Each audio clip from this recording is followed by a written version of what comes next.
Policía Judicial realiza diligencia en la Asamblea por la denuncia de irregularidades durante la votación del pedido de destitución del presidente Lasso.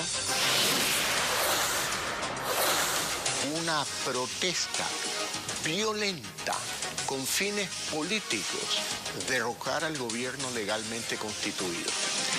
El presidente Guillermo Lasso denunció que las movilizaciones indígenas costaron 15 millones de dólares y que fueron financiadas por el narcotráfico.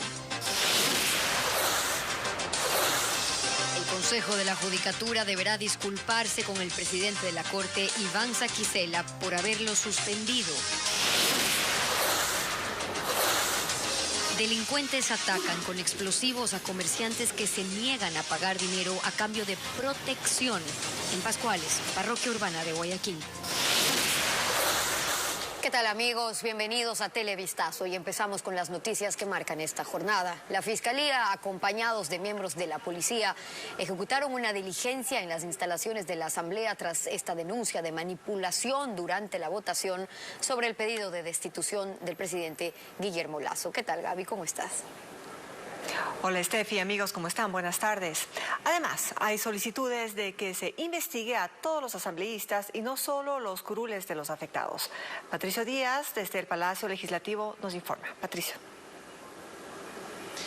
Gracias, buenas tardes. En efecto, durante esta mañana llegaron hasta aquí, hasta la Asamblea Nacional, peritos de la Policía Nacional y de la Fiscalía para analizar el sistema de votación que se utiliza en el Legislativo. Ellos fueron directamente a la oficina donde está la administración de este sistema e empezaron a recopilar los datos necesarios para su investigación.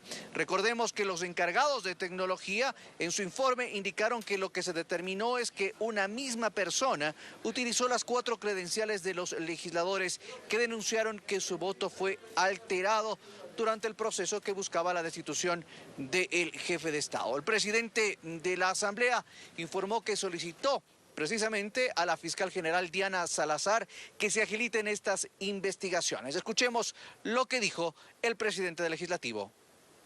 Ayer hablé con la señora fiscal vía telefónica y le pedí de que se haga lo más pronto posible las pericias. Me dijo que ya habían dispuesto y justamente el día de hoy se ha dado. También se refirieron al tema legisladores de Creo y de Izquierda Democrática, señalando y resaltando la importancia de que esta investigación se agilite y de manera urgente se conozcan los resultados para darle mayor confianza no solo al sistema de votación, sino a la misma Asamblea. No puede quedar nada en entredicho, nada sobreentendido, peor todavía que se preste para sombras de duda. Entonces nosotros vemos con cierta tranquilidad ya que se empiece la investigación, que se empiece a revisar. De ahí en adelante pues serán los peritos de la Fiscalía quienes determinen qué es lo que ha sucedido en realidad. Ya se tiene una información preliminar de dónde se produjo el IP, de cuál es la dirección como tal desde la que se realizaron este tipo de acciones. Ellos ratificaron la necesidad de que Fiscalía investigue no solamente las 4 curules que fueron afectadas, sino de los 137 legisladores y así darle más confianza, como mencionábamos, a la Asamblea Nacional y al sistema de votación. Gracias. Buenas tardes. Gracias, Patricio, y buenas tardes también. 15 millones de dólares sería el costo de los 18 días de movilizaciones de los sectores sociales. Así lo ha señalado el presidente de la República, Guillermo Lasso. Lasso además dijo que en una parte del financiamiento de esas protestas provino del narcotráfico. Lasso dio estas declaraciones en una entrevista a un medio internacional. El presidente de la República, Guillermo Lasso, concedió una entrevista al portal argentino Infobae, donde abordó distintos temas. Evidentemente, el jefe de Estado se refirió a las manifestaciones de junio y dijo que allí hubo de todo, protestas legítimas e intenciones golpistas, que por eso hay que separar el trigo de la paja. La paja está en fabricar una protesta violenta con fines políticos, derrocar al gobierno legalmente constituido. Y esta es una alianza con el correísmo. Y en esta alianza participa un tercer actor, que es el que pone el dinero para las protestas que habrán costado cerca de 15 millones de dólares durante 18 días. y este actor es el narcotráfico en el Ecuador. Lasso además se refirió a la relación que su gobierno tendrá con Colombia luego del triunfo electoral de Gustavo Petro. Gustavo Petro ha sido elegido por la mayoría del pueblo colombiano, pues, y me tocará trabajar con él. Las relaciones entre Ecuador y Colombia han sido tradicionalmente excelentes, de una integración permanente y constante en los campos que usted plantea. El primer mandatario dijo además cuál fue la ayuda que solicitó al presidente de Estados Unidos y sus argumentos. Lo que le he dicho al presidente Biden, tenemos que compartir la factura, porque un país pequeño y con escasos recursos como el Ecuador no puede asumir todo el coste económico que implica la lucha contra el narcotráfico. Lasso además indicó que su plan económico no cambiará, que va a poner un acento en determinar cómo compartir los beneficios de la macroeconomía con la economía de las familias ecuatorianas. La próxima semana empezarán a funcionar las 2 primeras mesas técnicas en busca de alternativas para aplicar los acuerdos alcanzados y que permitieron que se levante el paro de junio. Francisco Garcés nos cuenta una de las opciones que puede discutirse sobre el tema. El miércoles próximo se instalarán las primeras 2 mesas técnicas entre el gobierno y el movimiento indígena. La una analizará cómo aplicar el subsidio al precio de los combustibles y la segunda el estado de los créditos en la banca pública y privada. El tema de los subsidios es la bandera de lucha del movimiento indígena, pero no ha encontrado salidas en décadas por falta de definiciones técnicas y voluntad política. Actualmente el Estado destina casi 3.000 millones de dólares al año en abaratar el costo de las gasolinas. El criterio para la focalización debe ser el beneficio al usuario final, porque no podemos cometer el error de entregar el auxilio estatal a los gremios, porque los gremios, en cambio, le corrompen al sistema. Ortiz cree que el subsidio se puede aplicar en compensaciones de precios, por ejemplo, en los pasajes de transporte público. Pero también se pueden definir sectores específicos beneficiarios de subsidios directos. Hay el diésel para el sector camaronero, el diésel para el sector atunero, el diésel para el sector pesquero, que está subsidiado en $2.10 por galón. Entonces se podría buscar también otros sectores importantes de la economía también, que también podrían beneficiarse de este subsidio. Para los distribuidores ya hay mecanismos tecnológicos para aplicar los subsidios, pero hace falta definición política. Es en definir cuáles van a ser los nuevos beneficiarios, de qué producto, en qué monto y durante qué tiempo. Lo que tienen claro los expertos es que no se puede desperdiciar esta oportunidad para encontrar una salida. Para darle una nueva señal a la comunidad internacional de que los ecuatorianos, conjuntamente con su gobierno, sabemos resolver las cosas técnicamente y políticamente. De acuerdo al acta con la que se puso fin al paro, el gobierno y el movimiento indígena tienen 3 meses para tomar una decisión definitiva sobre el tema. El pasado 28 de junio, durante las manifestaciones, 3 unidades de policía comunitarias de Calderón fueron vandalizadas, una de ellas incendiada. Andrea Báez volvió al lugar, pero esta vez con los moradores, quienes autogestionan recursos para rehabilitar estos espacios. Aún se percibe el olor a quemado a pesar de que han pasado 10 días desde que esta unidad de policía comunitaria fue incendiada. ¿Que quiénes fueron? Desconocemos todavía, no sabemos quién es y yo creo que los señores de la policía ya están en las investigaciones. Esto señalan los moradores de la parroquia Calderón, donde 3 unidades fueron vandalizadas el pasado 28 de junio en medio de las protestas. Yo quiero y aspiro de que no se vuelva a repetir. ¿Por qué? Porque en sí los ciudadanos somos los afectados. El jefe de policía del distrito de Calderón señala que los policías que ahí trabajaban tuvieron que ser reubicados. Nuestro personal está replegado momentáneamente hasta que se puedan normalizar las actividades en cada uno de los habitáculos acá en el distrito. La pregunta ahora es, ¿cuánto tiempo tomará rehabilitar estos espacios? Bueno, los seguros no es de inmediato la cobranza o el pago de estos. Usted sabe que llevan un tiempo prudencial.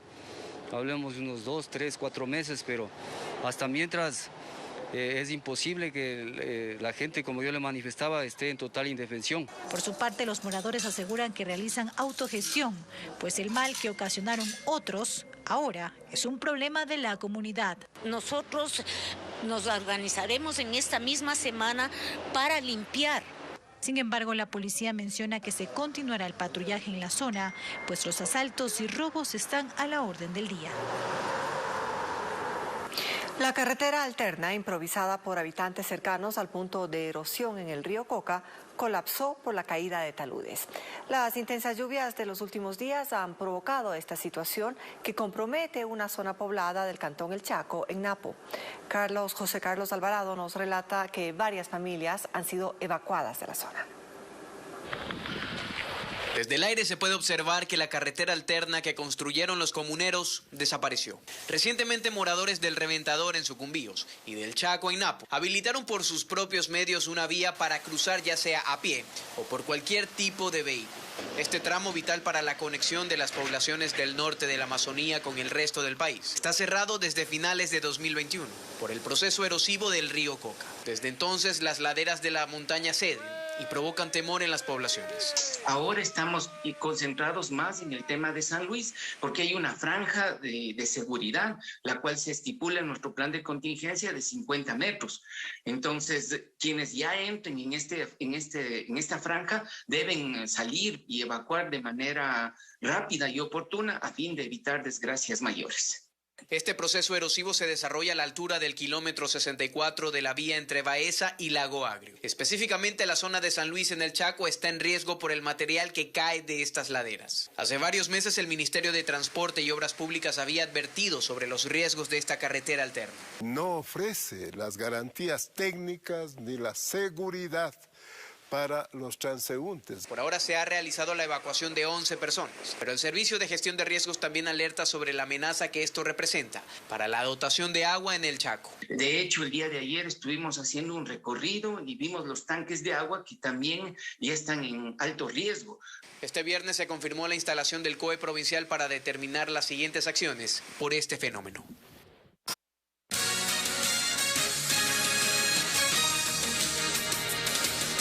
Dos locales fueron atacados con explosivos y balas en Pascuales, en el noroeste de Guayaquil.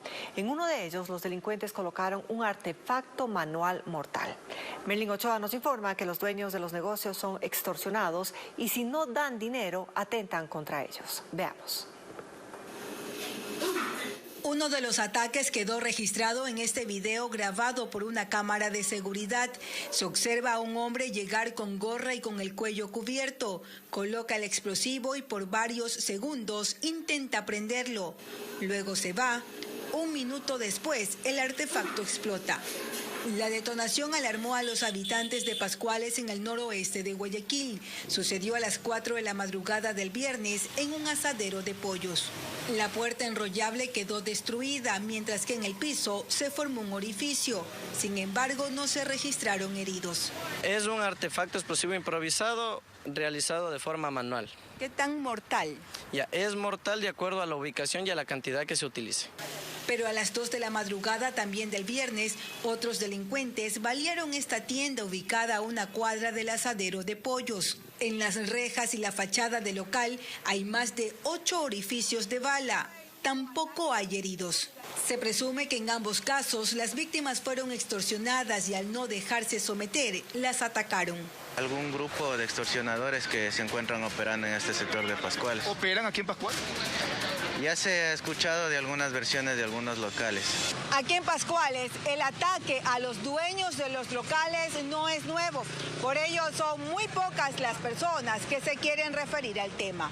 Temor porque, mire, y da miedo. ¿Y la extorsión se da a nivel de todos los negocios? A nivel nacional, a todo lo que es el Ecuador, Guayaquil, todo ni quiera es eso. En lo que va del año en Guayaquil se ha registrado 31 ataques con explosivos, donde los delincuentes han utilizado incluso tacos de dinamita. Y una pareja de nacionalidad canadiense fue alcanzada por una avalancha en el Chimborazo. Esto es a 5.900 metros de altura sobre el nivel del mar. La mujer falleció mientras que el hombre quedó herido. Las labores de rescate fueron intensas, incluso un bombero resultó lesionado. Ángel Pilatuña sigue con este tema. Muy bien, llegamos bien. Último esfuerzo. Vamos, señores, vamos. Cerca de 10 horas les tomó a los organismos de socorro las labores de rescate de una mujer de 25 años quien murió alcanzada por una avalancha, mientras su pareja resultó herido, ambos de nacionalidad canadiense. El hecho ocurrió en el volcán Chimborazo, aproximadamente a unos 5.900 metros de altura, durante el descenso de los turistas. Carlos Poalacín, efectivo del Grupo de Operaciones Especiales GOE, indicó que la andinista fue arrastrada por el descenso del hielo. La víctima a unos 5.700 metros de altura, lamentablemente, le encontramos sin vida, una avalancha muy grande. El mal tiempo dificultó las labores de rescate. Bomberos, guías, guardaparques y personal del GOE colaboraron en la emergencia.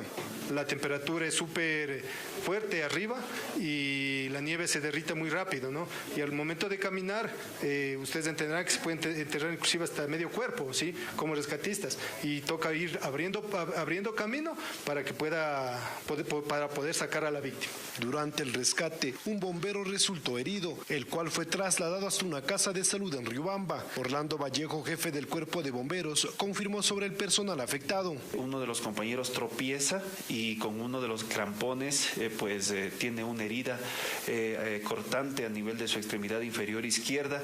Este momento ya está evaluado por nuestro personal paramédico. Hemos pedido ya recepción en un centro hospitalario. El cadáver fue llevado hasta la morgue de Riobamba en una ambulancia de la Cruz Roja, mientras el joven canadiense que sobrevivió fue llevado a una casa de salud y su estado es estable. El Consejo de la Judicatura no está de acuerdo con la sentencia que le ordena reparar al presidente de la Corte Nacional de Justicia, Iván Saquicela, quien estuvo suspendido durante 44 días. Sin embargo, cumplirán con el fallo. Saquicela acudirá al Tribunal Contencioso para que Fausto Murillo y Juan José Murillo paguen la reparación económica. Nos informa Jacqueline Rodas. La Corte de Azuay falló a favor de Iván Saquicela, quien estuvo suspendido durante 44 días por decisión de dos vocales del Consejo de la Judicatura, Juan José Murillo y Fausto Murillo. Ordenó que regrese a su cargo de presidente de la Corte Nacional de Justicia y se le pague el salario que dejó de percibir, lo que ya fue cumplido previamente gracias a la decisión de sus compañeros magistrados. Pero además, el tribunal determinó que se vulneró su derecho a la seguridad jurídica, al debido proceso, a la defensa y la motivación, que el Consejo de la Judicatura debe ofrecer disculpas públicas, capacitar a su personal en materia disciplinaria, no repetir estas acciones en contra de ningún otro funcionario y pagarle a Saquicela por el daño emocional causado. Sientan un precedente histórico en la defensa de la institucionalidad y de la independencia judicial. En el Consejo de la Judicatura no están de acuerdo con el fallo, pero lo acatarán. Se confunde una medida preventiva con un procedimiento disciplinario. Por otra parte, el Consejo de la Judicatura obviamente dará cumplimiento a la sentencia en todo lo que se ha dispuesto en ella. Saquicela acudirá al Tribunal Contencioso Administrativo para que determine el monto de la reparación económica. Quien debe pagar de acuerdo a la sentencia son los dos vocales que adoptaron esta decisión violatoria de la Constitución, de la independencia judicial y mis derechos constitucionales. Pero es a la persona jurídica a la que le corresponde hacer una reparación, no es a la persona natural como tal. ¿No? Es el Consejo de la Judicatura quien tiene que dar cumplimiento a la sentencia, no es determinado vocal. La decisión de la Corte de Justicia de Azuay podría bloquear futuras medidas preventivas de suspensión en contra de jueces. Y más adelante en Televistazo, la violencia sigue ganando terreno en Los Ríos. Sujetos atacan a bala a una pareja dentro de un inmueble. El hombre y la mujer quedaron heridos. La violencia no cesa en la provincia de Los Ríos. Esta mañana una pareja fue atacada a tiros en el sector de Loma 2, en el cantón Ventanas. Unos sujetos interceptaron al hombre y a la mujer y luego de dispararles huyeron del sitio. Las víctimas fueron trasladadas a un hospital donde permanecen ahora con pronóstico reservado. Guayaquil vivió otra noche de violencia. Una mujer fue asesinada a tiros cuando estaba con sus familiares en el portal de una casa en el sur de la ciudad. Mientras que en el norte, sujetos balearon a un joven que estaba asomado en un balcón. En ambos ataques, 3 personas resultaron heridas. En el portal de la casa quedó el rastro de sangre del asesinato de una mujer.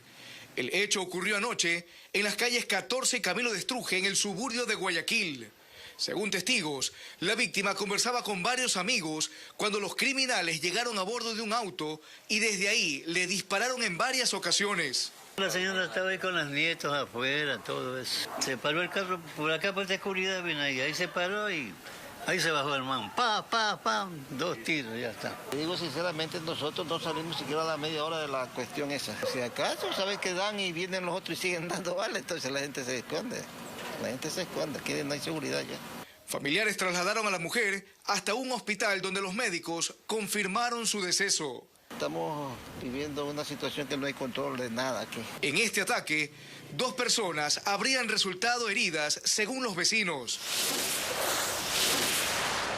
Pero no fue el único caso en el puerto principal, ya que un joven de aproximadamente 19 años también fue asesinado cuando conversaba en el balcón de su casa, ubicada en la cooperativa Nuevos Horizontes del Fortín, en el noroeste de Guayaquil. Según las primeras investigaciones, 3 sujetos encapuchados ingresaron a la vivienda y dispararon por al menos 3 ocasiones. En este hecho, la madre de la víctima resultó herida y fue llevada a un hospital. Las balas impactaron también en la pared de un inmueble vecino. El fallecido fue identificado como Ángelo Morante. Por ahora, los uniformados buscan a los responsables de estas muertes violentas.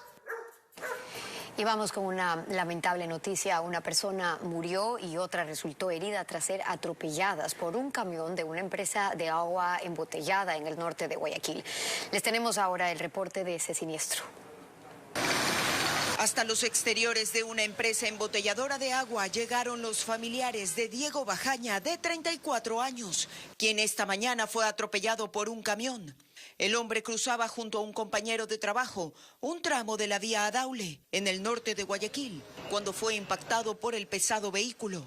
Venían caminando y el camión se le fueron los frenos, de adentro se salió.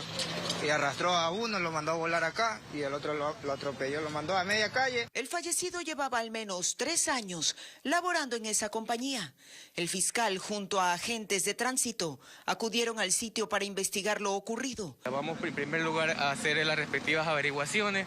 Espero que colaboren las personas dueñas de la empresa con el procedimiento de tránsito. En medio del dolor, los familiares de la víctima piden justicia. Pero ¿cómo pasó ese accidente? ¿A qué se debió que pase ese accidente? ¿Cuáles fueron las causales de ese accidente? Se hagan responsables, tiene 2 hijos, o sea, uno de 7 años y uno que hoy cumple 4, entonces imagínense cómo yo me siento, ¿no? Por ahora, los agentes de la Oficina de Investigaciones de Accidentes revisarán los videos de la cámara de seguridad de la empresa para determinar responsabilidades.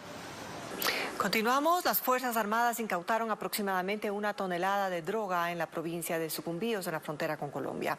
Las personas que transportaban la ilegal mercancía lograron evadir el control militar. Paul Romero con el informe.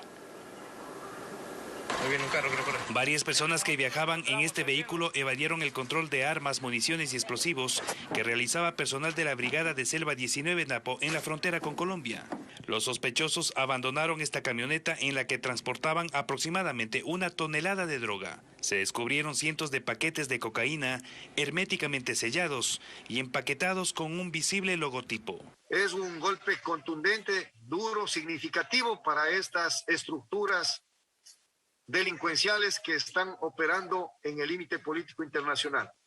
Se ha realizado el trabajo en base a la planificación y a las coordinaciones con inteligencia militar. La incautación de drogas se dio este jueves en la provincia de Sucumbíos, en la vía a Puerto Nuevo, Parroquia Dureno, Cantón Lago Agrio. Del otro lado de la frontera, según información de inteligencia militar, operan 2 grupos narcodelictivos colombianos. Los comandos de la frontera que están delinquiendo en territorio en el vecino país. Ellos están a lo largo del río San Miguel, incluso hasta del río Putumayo.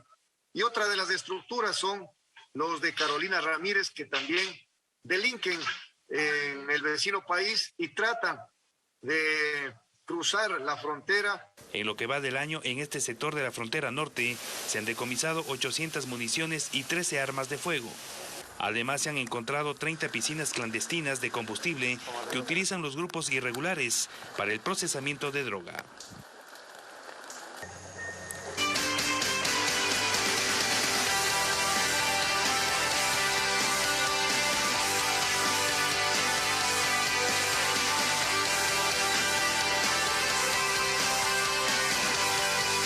Ecuaterra.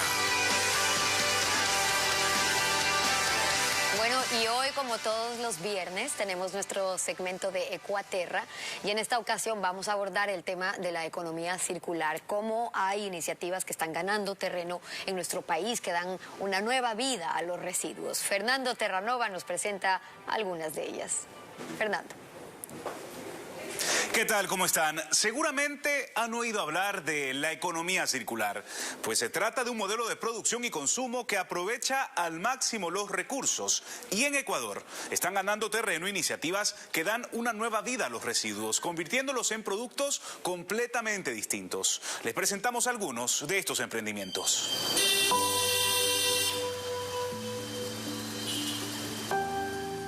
El mundo evoluciona, avanza, crece.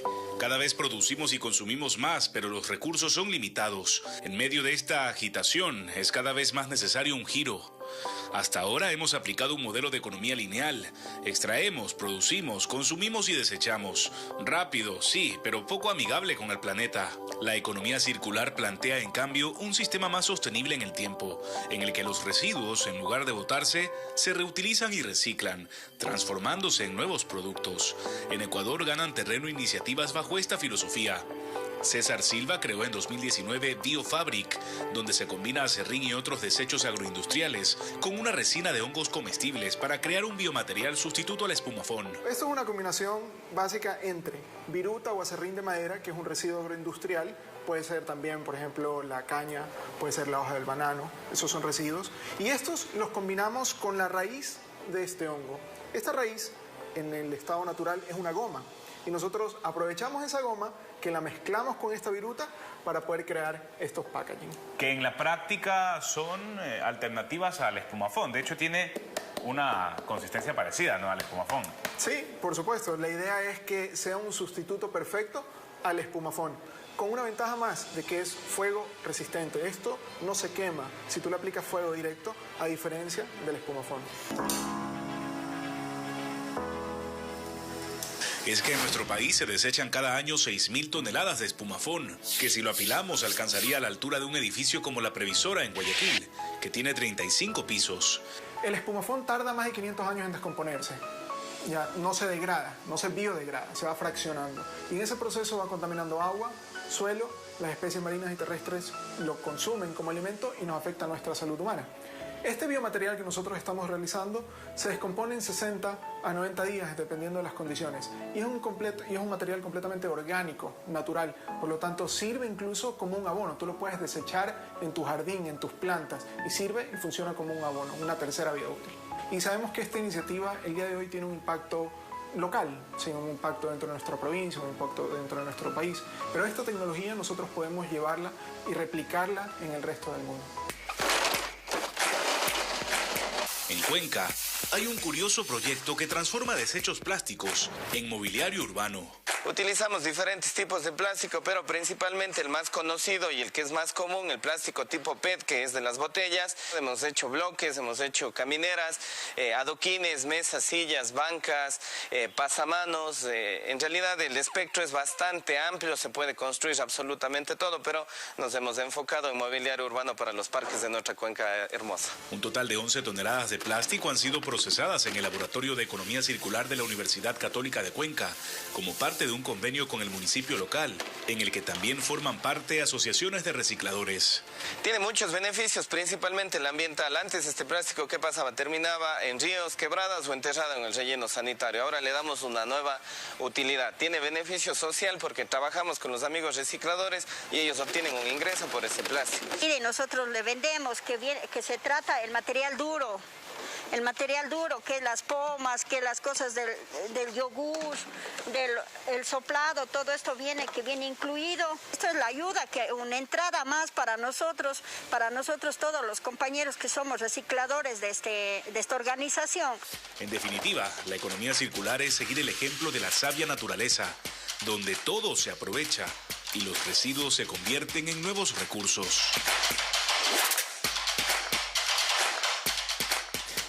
Otro de los beneficios de la economía circular es que estimula el desarrollo económico y la creación de empleo. Además, reduce la dependencia a la importación de ciertas materias primas. Un sistema que busca mantener el equilibrio entre el progreso y la sostenibilidad. Es todo por hoy en Ecuaterra. Volvemos el próximo viernes con más soluciones ambientales. Hasta entonces. Muchas gracias, Fernando. Y los queremos también invitar a escanear el código QR que ven ahora mismo en pantalla para que puedan ingresar al micrositio de Ecuaterra, en donde van a encontrar todo este contenido de soluciones ambientales. Bien, y con esta información estamos despidiendo, amigos. Muchísimas gracias por su atención y recuerden, Televistazo vuelve a las 19 horas en su emisión estelar, Steffi. Y les invitamos también, Gaby, a que sigan atentos a las noticias en www.ecuavisa.com. Recuerde que somos periodismo en todas las pantallas. Buenas tardes.